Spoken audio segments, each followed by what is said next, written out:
do many of these traditional brick and mortar language schools need to also rethink their business model itself? And if so, how?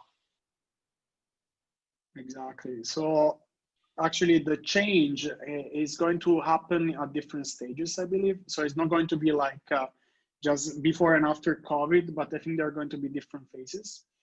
So first of all, actually, I agree with you that the change is difficult because people need to, it takes time for people to adopt new technologies. And actually, there is these adoption cycles.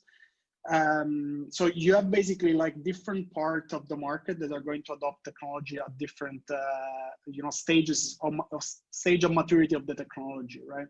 So you have like these, innovators or early adopters, and then you have like the early majority and late majority of the market at the laggards at the end. But so I believe what actually COVID-19 did is simply like speed up the adoption cycle. So like basically from early adopters, we went to like early majority and late majority. I think these adoption cycles like speed up at least of 5 years. So accelerated the adoption of the technology. So I think that is a good way to actually picture what happened. So to go back to your question, actually, how I believe those adoptions are going to be and how the technology is going to mature in the next years, I think there are going to be different layers. So the first layer actually is the beginning, like the schools at like offline locations. So the one we just talked about. So like with physical books, like whiteboards, and Exactly. so that was like the initial, the starting point, right? So I believe now we are in the first stage is actually going to what's called remote learning. So which means that those schools actually they're basically, since it was an emergency, so from one day to another, they have to figure out how are they going to like continue their like classes online. So how do we continue to teach our students online?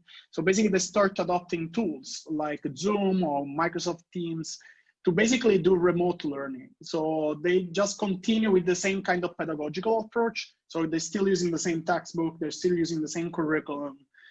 They just change the way of delivering the synchronous part. So instead of being like in a physical room all together, now they are like in a video call or in a video conference. And so that's actually the first stage of the shifting. And these already like huge, because already people they need to start adopting those technological tools.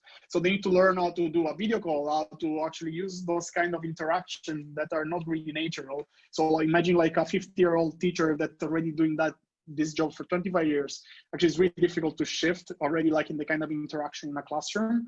And I think that's really important. But what I believe is going to be, there's going to be another layer of change, and this is going to happen when the schools will realize that the actually tools they're using to teach in this like online setting are actually not the optimal ones.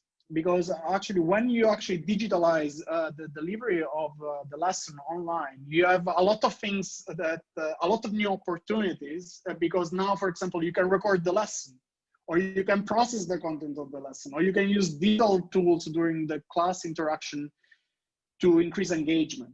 So you can gamify the experience, or you can create like a self-paced curriculum, so the student can actually learn at his own pace, because there is all this content is preloaded in the platform, and just do like some parts of the like interaction with the teacher in a video call. So I think there are a lot of new tools that comes in the toolkit of a school. And that is going to be the huge transformation when actually schools will realize how powerful are those tools and how they can become like a fully online school.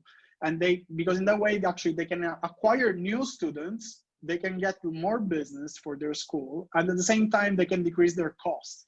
So they're going to be like a lot of upside for the schools in order to adopt those kind of technologies. It just takes time to do that.